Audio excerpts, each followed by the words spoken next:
one count of first-degree intentional homicide and one count of attempted first-degree intentional homicide. A third count of first-degree reckless endangering safety was dismissed and read in.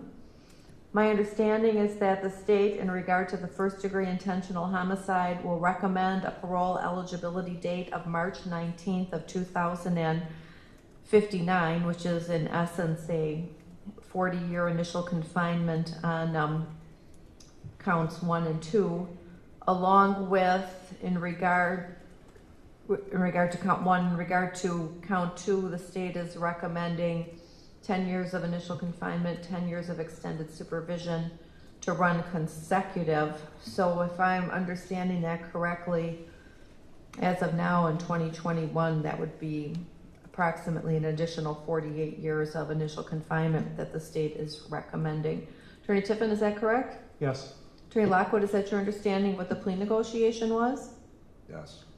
I have further received a defense sentencing memorandum. That memorandum is dated or was filed on July 23rd of this year.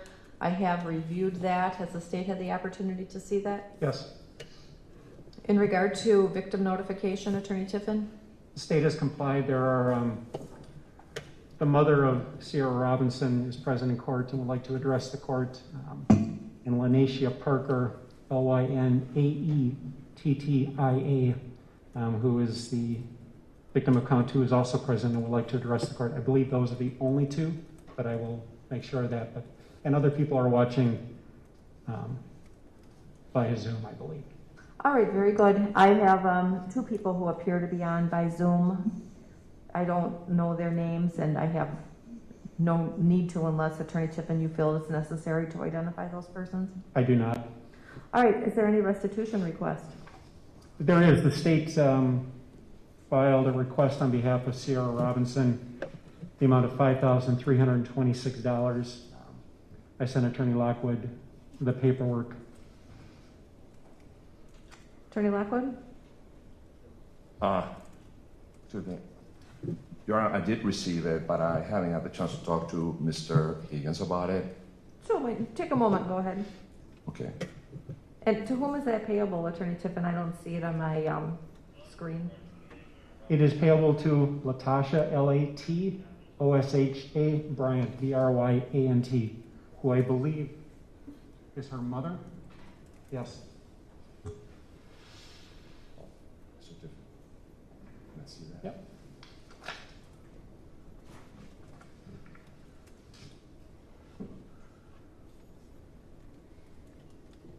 Was that filed with the court, Attorney Tiffin? I did. I filed it with CCAP, I think on Friday. Okay. I have not yet seen it. I think we haven't pulled it in yet. If I mistakenly didn't, I will do it. I gave Attorney Lockwood a copy of it.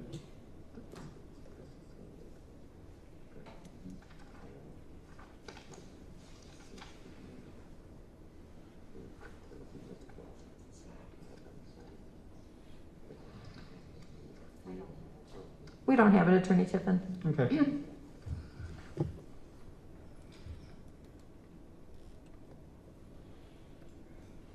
Attorney Lockwood, can I take a quick peek at that? Thank you.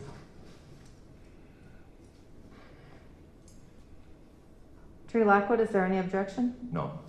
All right, I will in fact order then $5,326 in restitution payable to Miss Bryant, Latasha, L-A-T-O-S-H-A-A, Bryant, for the funeral and burial expenses. The documentation has been provided to me. All right, Attorney Tiffin, go ahead. Judge, there are, as I stated, 2 people. I'm going to let them address the court first. I'll let them decide who wants to go first.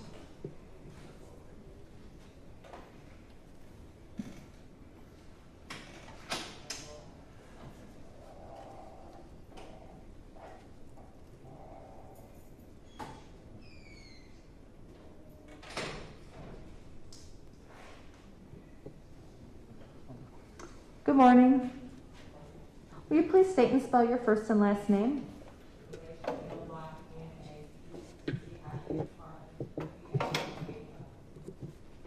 Ms. Parker, what would you like to say?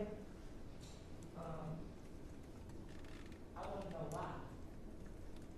That's holding me back in my life. Why? Why do you do this to us? I don't have no answer. This is mine. This ain't nothing I can just say, oh, this is my friend for 7 years until he shot me. So this got a hold on me. It's holding me back in life. This is my friend for 7 years. Yeah. I ain't never did nothing to you. Never did nothing to this man or been a friend to this man. Never did, Judge, I ain't never been nothing but a friend to this man. Never.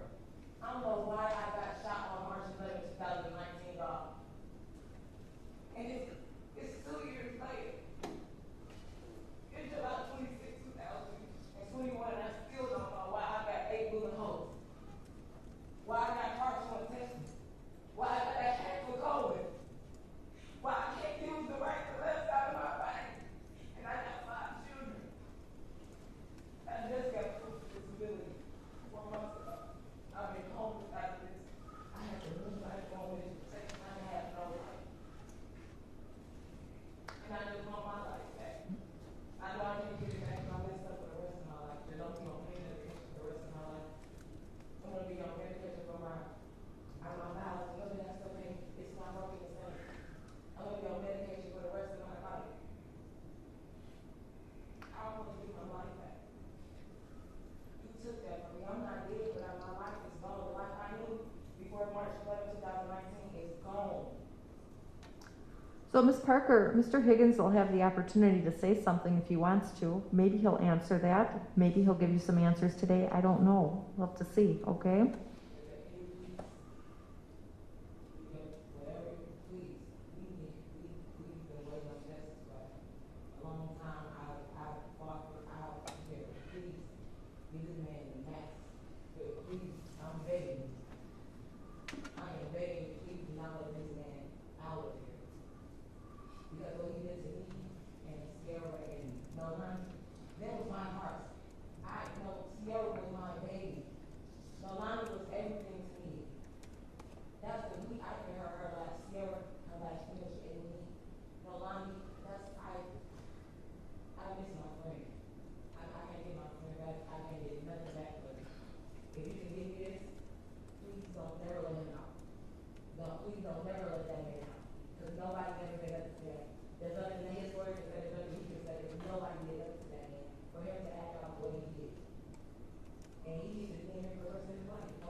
Thank you, Ms. Parker.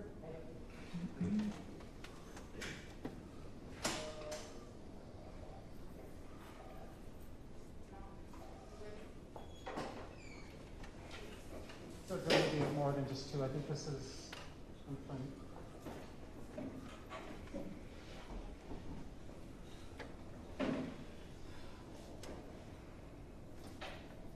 This is the mother, Miss Parker.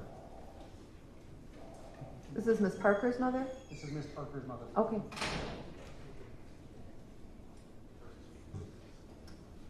You can take down your mask while you speak if you'd like. Can you state and spell your first and last name, please?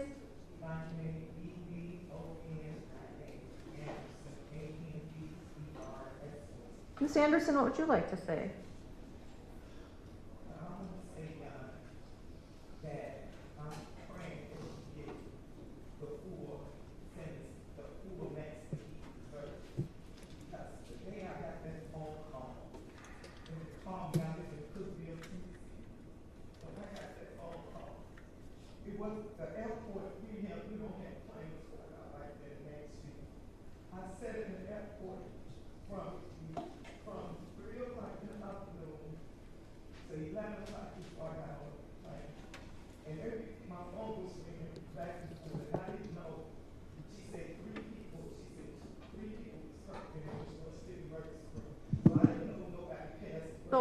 So you don't live in Milwaukee, you were trying to get back here?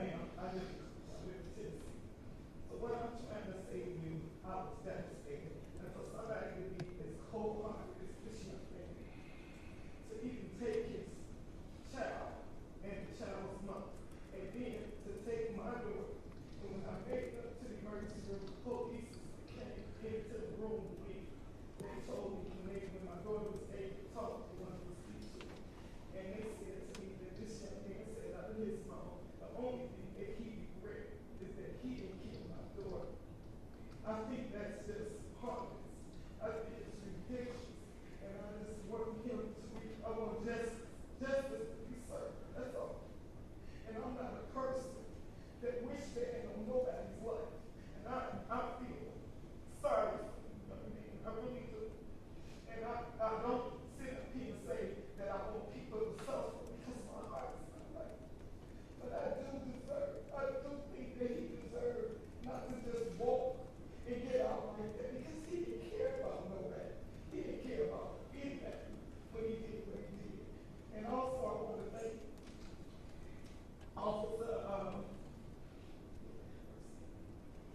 family that passed away, they always called and they always checked on us, and he did it up until today, from the day it happened to now. And I really want to thank you so much for that. And I just thank you all. I thank you. I'm just asking injustice is served. Sorry. Thank you.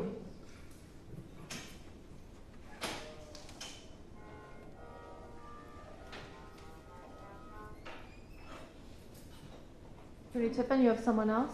I believe this is the mother of Ms. Robinson.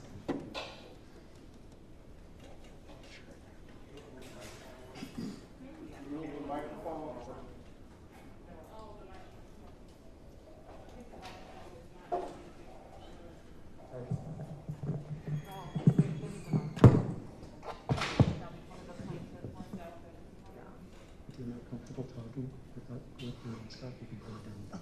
Okay? Good morning. Good morning. Please state and spell your first and last name, please. Yes, ma'am. Latasha, Latosha, last name Bryant, Bryant. And so, Ms. Bryant, we've got the mics on. Speak nice and loud so I can hear you, okay? Yes, ma'am. What would you like to say? Attorney Tiffin, will you put that mic up to her, please?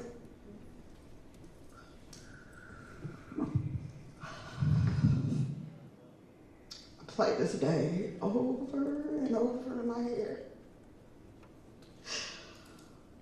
What am I going to say to you? First thing that comes to me is you're a coward. You took 2 people from me, and I would never, ever get to hug them, get to say I love you, enjoy my baby, none of that. And I'm like everybody else, why? Why? That's all I can ask is why? These 2 years I've been stressing, I lost my hair, I have Crohn's disease. I don't understand, and all I can do is ask myself, why? If you can give me that, I don't know if I'll be able to understand it. It might be an excuse, it might be a lane. I don't get it.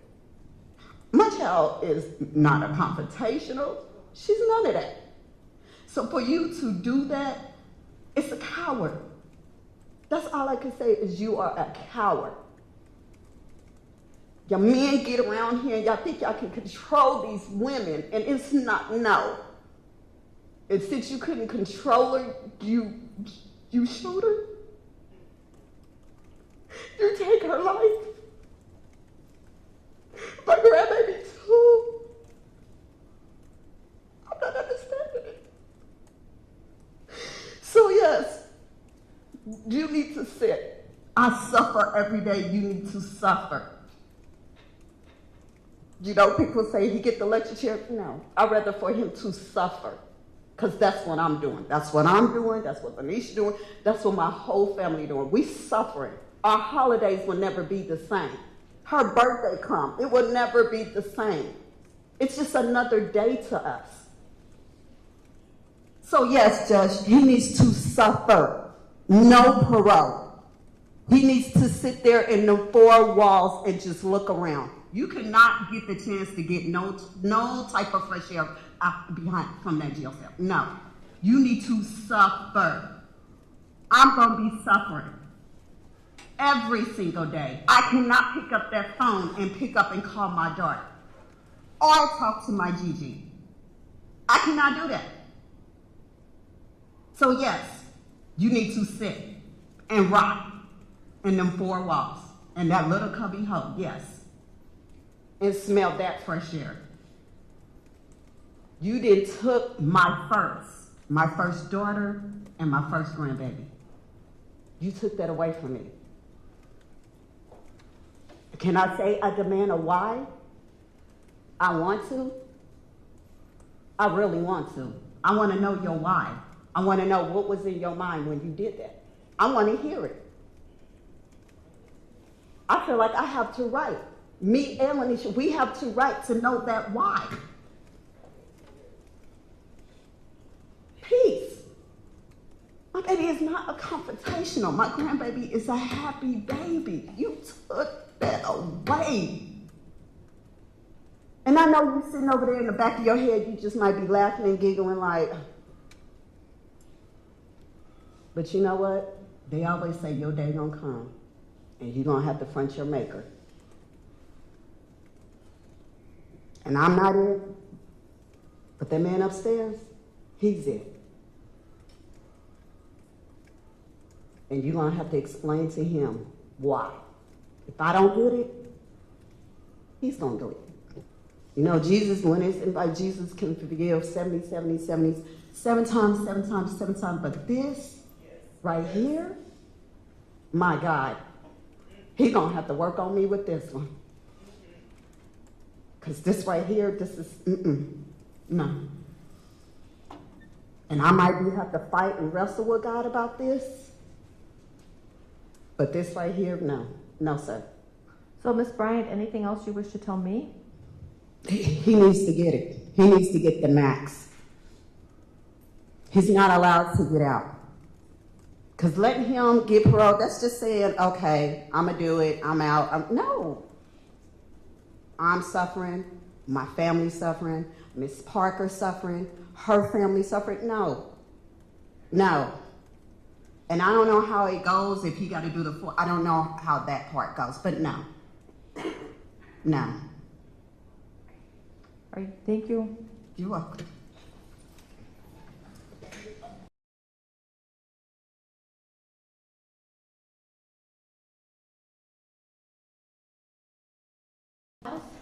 Judge, there may be the father of Ms. Robinson on Zoom, the LG Style 6, if the court could ask him if that in fact is who is there and if he wishes to make a statement.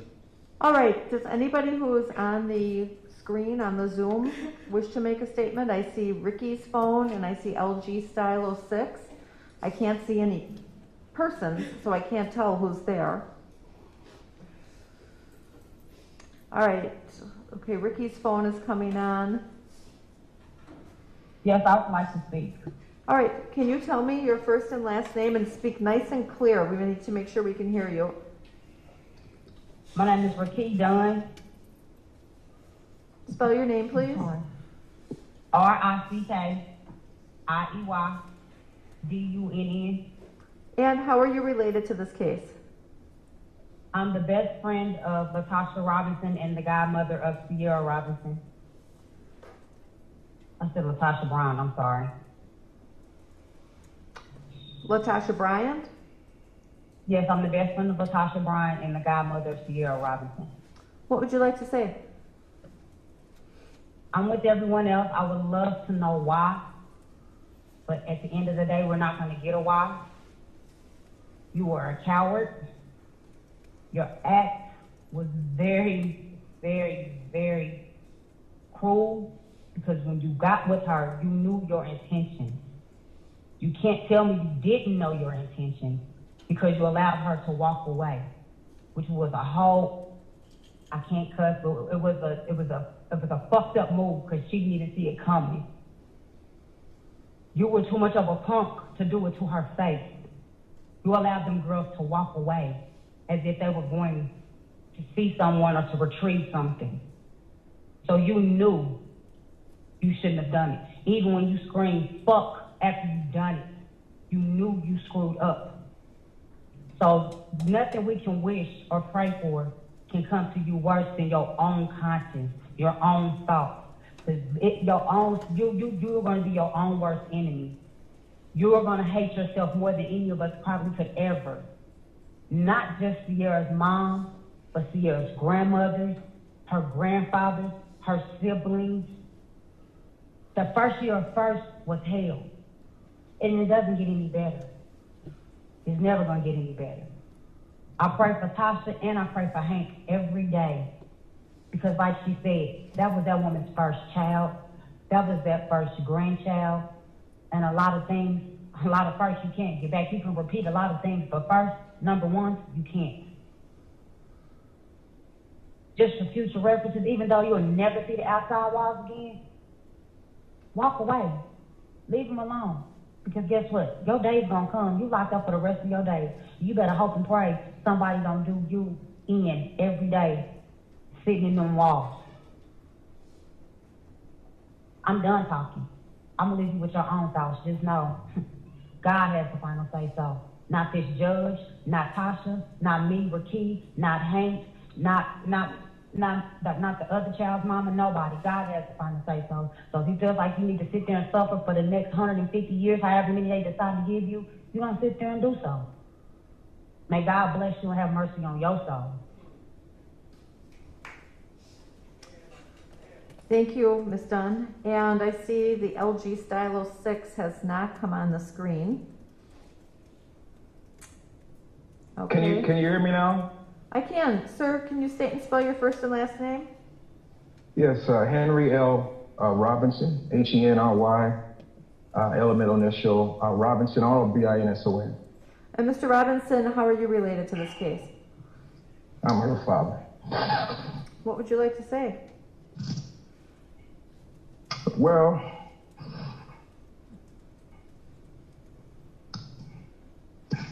yeah. I don't know, it's a rough deal. So, just trying to find some closure, you know. And there's not a day that goes by,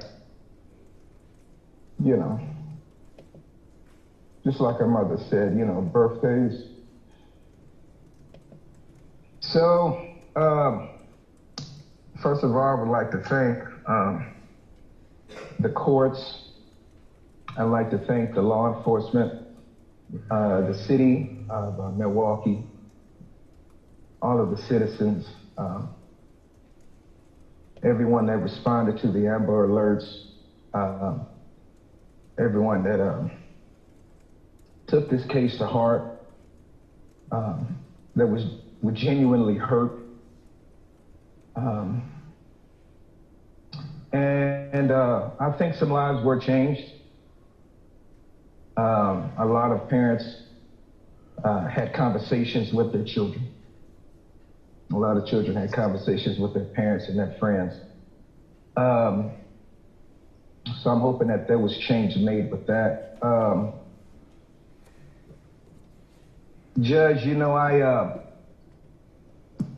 in regard to the sentencing, I would like that, no mercy, parole, you know, all of those things that would equal to some sort of leniency. You know, I would like, you know, for those to be not considered. It's, I do hope that everyone understands that there's still, you know, another case involved, you know, which is a reason why I didn't come up there in person. Because when it's over, you know, and the last time that I want to see him for the last time. I don't want to see him today, then I have to see him here in a few months or whenever. You know, I haven't even been back to the gravesite since the burial. You know, just because of closure. You know, Sierra, she, you know, no one's perfect. I'm not perfect. You know, but she toughed it out, and she was a genuine person. And basically, there would have been an opportunity to reconcile with Sierra, Mr. Higgins. You know, whatever the indifference was, you know, the fact that she was willing to sit down with you and find a happy median or compromise, you know, in regards to, you know, the child, that she was willing to do that. And that's evident. Sierra's best friend, you know, and all she was doing was just trying to help in a positive, genuine manner, you know, and she laid down her life, you know, for her best friend. And there's no greater love than that. You know, but that woman has to continue to live for her and her children. And so what you did to her is, it's also unspeakable. And also the gentleman that was shot in the window. So I hope that when you're given an opportunity to speak to the court, to speak to the families, you know, that you just be straight up about it. And if there's remorse, you know, we would like to hear that. If not, we just want some facts. There's a lot of sleepless nights and a lot of thought-filled days, and it all goes back to unanswered questions. So, but I'm not going to be too long. Like I said, again, Rosalind, you have been great. You know, you haven't left any stone unturned, you know, for our family. And the prosecutor that you work with, he was also awesome. Let's see here, the FBI, the call takers, those that travel to all these different places, basically wild goose chases. You know, they had to leave their families and their work 24-hour shifts to try to get some answers when we all needed them. I want to thank them. But Judge, that's about it. I don't necessarily believe in the death penalty, and I don't think Milwaukee has it anyway. But if he can be given a sentence respective to all the collateral damage that he has been caused, and assure that he will be incarcerated for the rest of his life, natural life, I think that would be important. So that's all I have to say. Thank you. Attorney Tiffin, anybody else? No. All right, Attorney Tiffin, go ahead. Judge, the question why I'm not going to address, because I don't have an answer for it. I can just provide the court with what happened. Mr. Higgins and Ms. Robinson had a child together.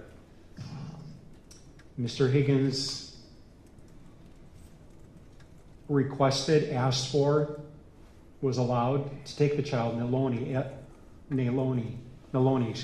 N-O-E-L-A-N-I. He was living with her in a hotel in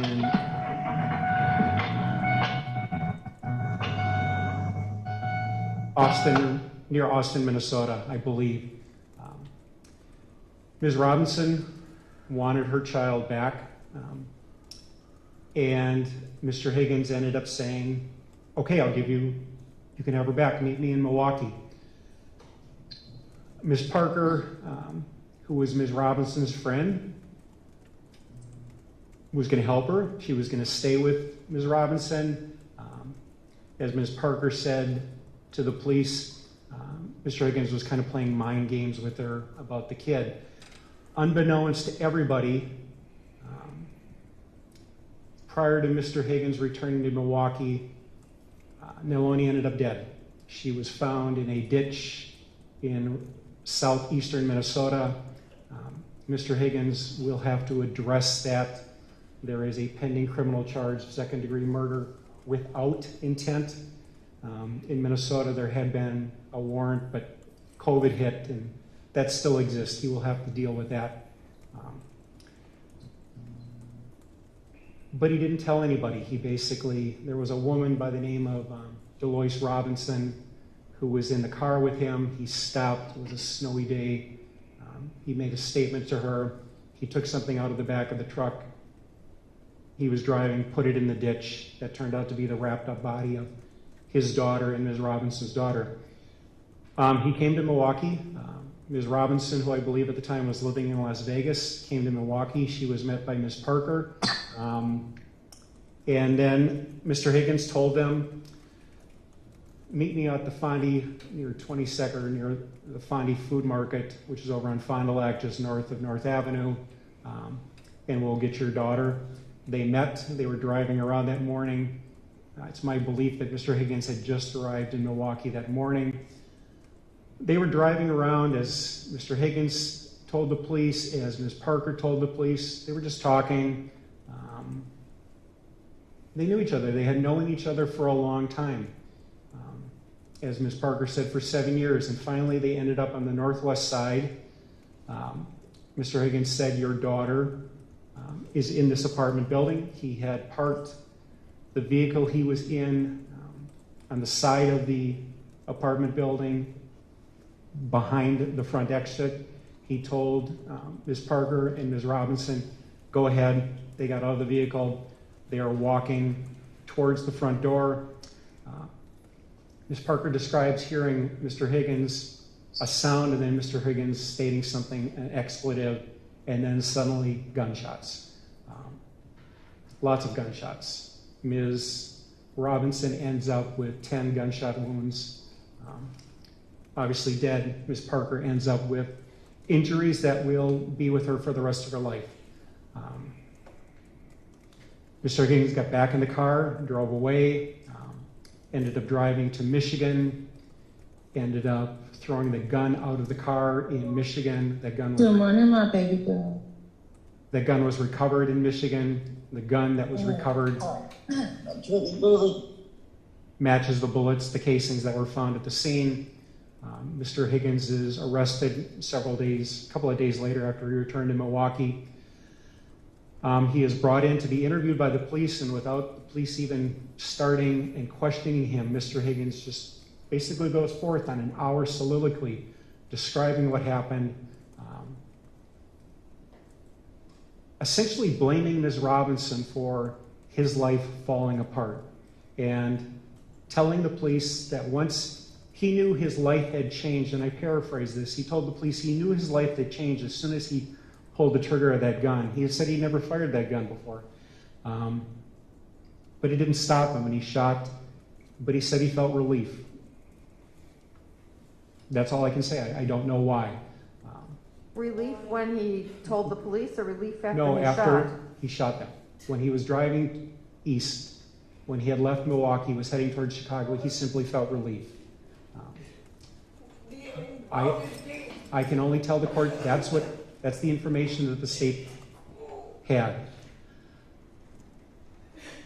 From the system's perspective, Mr. Higgins, I can't go back in time. I can't give lives back to people. I can't give Ms. Parker's health back to her.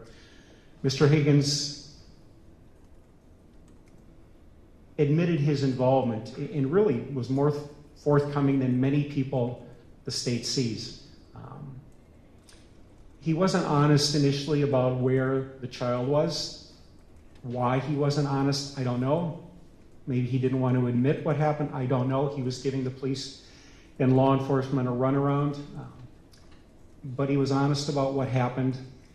He ultimately saved people the pain of having to come to court and testify during a trial. I have no doubt the results would have been him being found guilty of all the charges. But he saved people that, and he gets, in the state's view, some credit for that.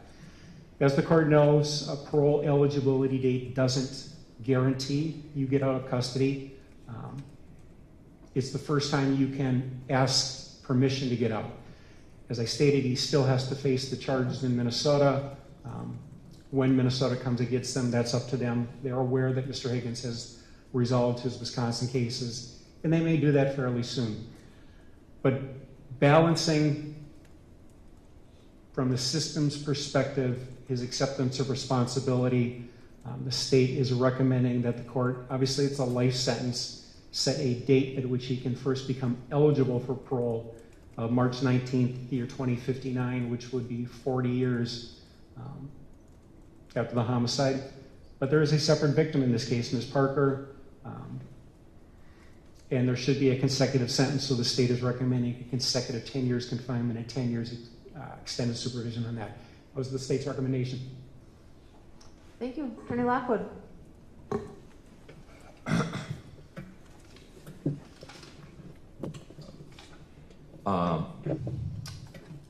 Your Honor, I appreciate and acknowledge the pain, the suffering, and the disappointment and the anger of the relatives who survived the victim of this case.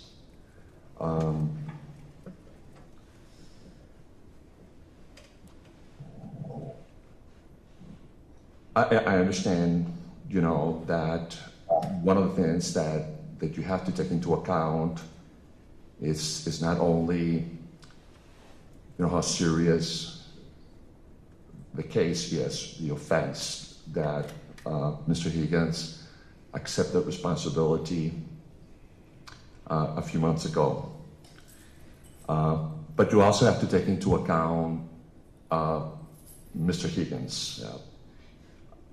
Mr. Higgins had a really difficult, I would say, life. His father basically abandoned the family when Mr. Higgins was a teenager. And he was approximately age 15. That is an age that is so critical, so essentially,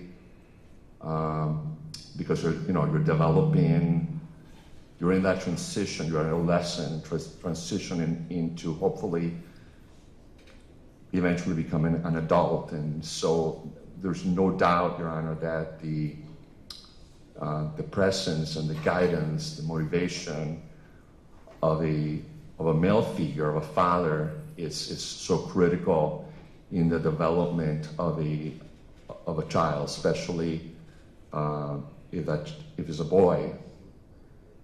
And that was not something that Mr. Higgins had any fault for that. It happens. I know that it happens to millions of people around the world. But this had obviously I would say a profound impact on the kind of person that Mr. Higgins would eventually become. Rather than spending his time going to school and growing up, and he is actually responsible for his 3 other siblings.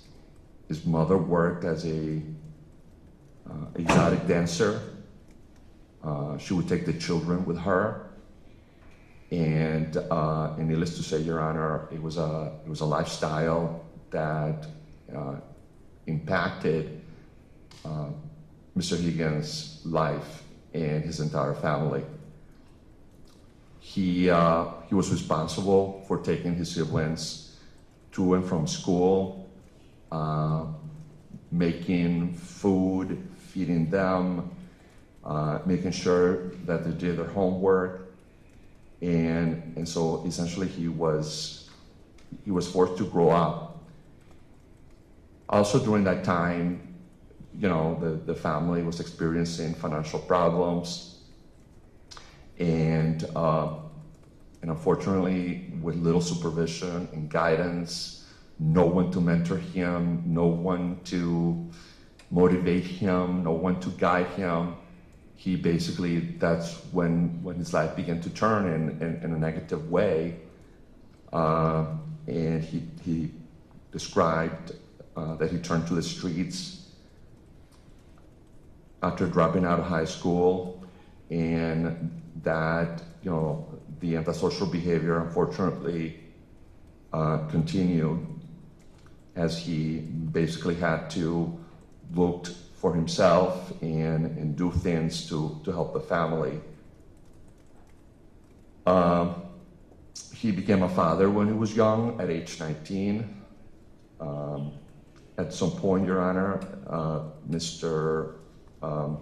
Higgins, again, which I think is reflective, I don't think he had the chance to mature into the kind of person that he would have become if he had had all the things that a child is supposed to have. There was also another event in his life that I think was also, I would say that it precipitated and exacerbated some of the problems that Mr. Higgins would later experience, and to some degree that may have affected his judgment and in the actions that for which he accepted responsibility. And what I'm referring to, Your Honor, is sometime in 2012, Mr. Higgins was the victim of a shooting where a very close friend of his who was shot in the head died. Mr. Higgins was shot in the shoulder, and it is my understanding that he suffered damage to his lungs. I imagine that he was treated for his wounds, received physical rehabilitation. I think that during that time also, Mr. Higgins believes that he developed post-traumatic stress disorder, not only because of what happened in 2012, but also everything that happened to him, since he was 15 years old.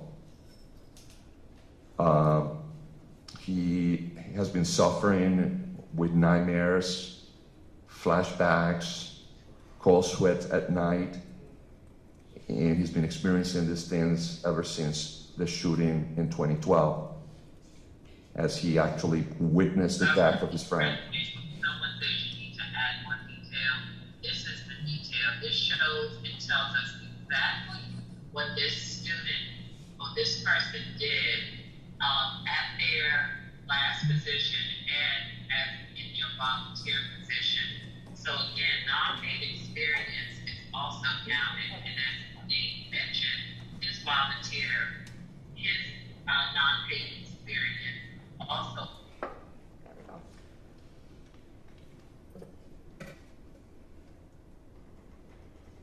Go ahead. So, getting back, Your Honor. So although he has not been diagnosed, Mr. Higgins has described symptoms of PTSD that emerged after the 2012 shooting incident where he watched his friend killed. It also resulted, the shooting and the aftermath of that 2012 event resulted in Mr. Higgins' descent into, I would say, addiction. He began to use controlled substances of all kind. Specifically, he was reliant on a medication called promethazine, Promethazine,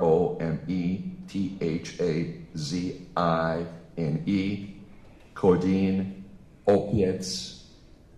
At some point, then he was also using alcohol. He was an alcoholic, basically. And combined the use of alcohol with ecstasy, this was very, I would say, serious use, continuous, daily use of controlled substances. During the time when these tragic events happened, Mr. Higgins had been drinking and taking ecstasy. Ecstasy is one of the basic ingredients is a methamphetamine, which causes the person to be awake. So he was awake for several days. I'm not saying, I'm not using any of this as an excuse because of the profound and significant damage that Mr. Higgins caused to the victims of this offense. But it is something that, that impacted and affected his judgment and his mind. If he had not, if Mr. Higgins, I guess all of these factors that have caused Mr. Higgins to be the person that he is today, is some of those significant factors that have been present, this could have been a totally different story, but it's not. Another important point that you have to take into account, and Mr. Tiffen mentioned this in his remarks, is that we did not have a trial. As the court recalls, we did have an extensive hearing to determine the admissibility of Mr. Higgins' confession. But Mr. Higgins accepted responsibility for what happened. Go ahead. He accepted responsibility for what had occurred. And I believe, Your Honor, obviously, because it's also supported by the state, and when you take into account all the facts and circumstances of this case, I'm asking the court to tailor a sentence that will hold Mr. Higgins accountable for his act, for his conduct. He pled guilty to an offense where the mandatory sentence is life. So no one has given Mr. Higgins a break. He accepted responsibility to a very serious offense. You do have the authority to decide when Mr. Higgins might be able to be considered for parole. The recommendation made by Mr. Tiffen, we're talking about in the next 50 years. I'm not going to be here in 50 years. Many of us are not. And who knows what's going to happen to Mr. Higgins between now and the parole eligibility date recommended by the state, which is in 2059. I'm asking the court to take into account all the things, the kind of person that Mr. Higgins was as a child, as a young adult, as an adult, and needless to say, what ultimately happened here.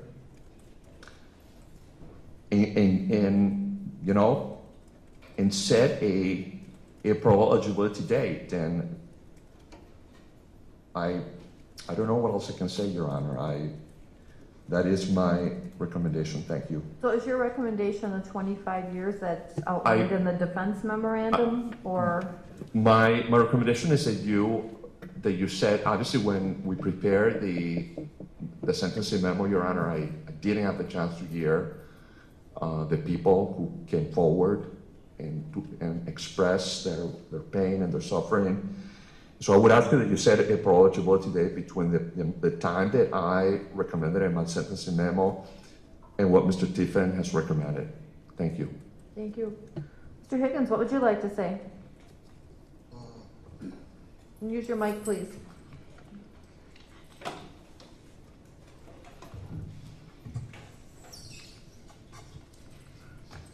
Honestly, at first I wasn't even going to speak, but since her mom may not know what happened, since Nene, Lanisha, act like she don't know what happened, I'ma just tell it. She stole from me. Nene act like she been my friend for 7 years, but if she was my friend, she would have never housed, help her hide from me, and help her play games with me. If me and Lanisha was so much buddies like she claimed to the court, who she playing victim in front of, she would have never did the shit that she did. I did not know that it was gonna end up turning out the way that it did, but Sierra took something from me. And she tried to use the baby as a bargaining chip, and things turned out the way it turned out. I apologize to her mother for what happened, because her mother don't got nothing to do with it. But other than that, that's all I really got to say. All right, everybody quiet in the gallery. So, Mr. Higgins, anytime I sentence anybody, I look at how serious the crime is, I look at the need to protect the public, and I look at your character. In regard to your character, I have carefully reviewed the defense memorandum. I have also listened carefully when both Attorney Tiffin and your attorney explained that by pleading guilty to a count and a charge that carries with it a mandatory life imprisonment sentence, you have in fact taken responsibility, and you have relieved all of the victims here and all of the witnesses from having to come into court and recount what they experienced and what happened on that fateful day. But Mr. Higgins, there are some things that your character lacks to such an extent that the whole question is this a life imprisonment sentence with an opportunity to ask for parole, or is this a life sentence with no opportunity to ask for parole? These incidents occurred on March 11th, 2019, more than 2 years ago. And as you sit here today, you're still blaming the victim. I was stunned to hear that come out of your mouth, that you are still blaming the person who's deceased and the person who you seriously injured, Mr. Higgins. Quite frankly, it would have been to your benefit to probably say nothing, because your lawyer argued very well on your behalf. The pre-sentence investigation memorandum that was done was extremely detailed and well done. But what I see is somebody who has absolutely no remorse for the crimes that he has committed, and quite frankly, is still blaming the victim. It's stunning to me, Mr. Higgins, that you killed her in broad daylight, apparently with, I think, 10 shots, that the victim who survived was shot, I think she explained to me, 8 times. I've looked at the fact that you've got no criminal record in the state of Wisconsin, but you've got a criminal record that's outlined in that pre-sentence memorandum in the state of Minnesota. That concerns me. I know that it seems to be your belief that the victim was using the child as a bargaining chip, but I can't imagine anything more cruel than having the mother of that child come to Milwaukee to pick up her child and have you lead her around the city on a wild goose chase, clearly knowing that that baby was already dead, Mr. Higgins. That's deplorable. So I know that we're kind of splitting hairs here. Attorney Tiffin's recommending 50 years before you can ask for parole. The families of the victims and the victim who has survived are both asking that this be a sentence where you don't have any opportunity for parole or to ask to be released. Mr. Higgins, I've been in homicide sexual assault court now for close to 3 years. There have only been 2 cases where I have denied someone the opportunity to ask for release. And so the question is your case one of those cases? How serious is it? Well, you killed one victim in cold blood. The other victim has indicated that she is still suffering, that she was shot 8 times, that she's never going to be the same, and she has outlined the physical maladies that she has suffered. She has also described the emotional suffering that she has endured.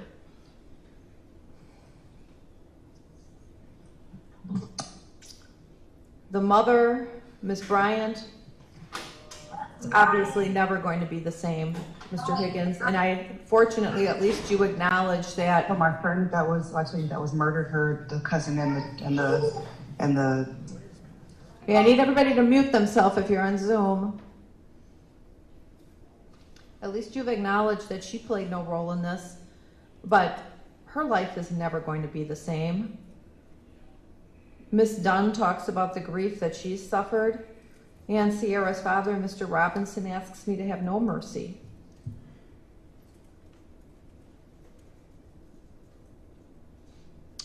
The victim who survived and everybody else who has spoken thinks you should not have any parole eligibility. These are amongst the most serious charges and facts that I have seen. So you meet up with the two ladies, you meet them at the Fondy Food Market, you lie as to the whereabouts of your daughter. One victim is shot and killed 10 times. One victim sustains lifelong injuries. You leave. When you are interviewed by law enforcement, you say all you felt was relief after you shot her. Do I think you're a danger to the community? I absolutely think you're a danger to the community. I see somebody who's been in custody for the last 2 years and doesn't appear to have real remorse for the conduct that he's engaged in. Mr. Higgins, you feel sorry for yourself. I don't hear that you feel sorry for either of the victims in this case. And quite shockingly, I haven't heard you mention one word about your daughter, who's no longer with us. So when I look at all of the factors, how serious this is, it's at the apex of seriousness. Your character, and whether or not you're a danger to the community, I conclude that in fact you are. Count 2 is easy, 10 years of initial confinement, 10 years of extended supervision. That's consecutive to count 1. And Mr. Higgins, I wanted to hear what you had to say. I wanted to give you credit for the fact that you accepted responsibility and that you didn't make anybody endure the trauma of a jury trial in this matter. But Mr. Higgins, I just can't. I just can't. Your conduct was too egregious and your lack of remorse startling and shocking. The consequences to the family are going to last with all of them for the remainder of their lifetimes. So as to count 1, that's a term of life imprisonment with no opportunity for parole.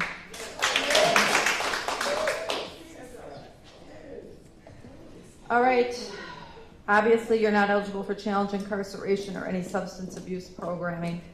I do have a written explanation of your sentence for you, and Attorney Lockwood will, I am sure, talk to you about your appellate rights. Good luck, sir.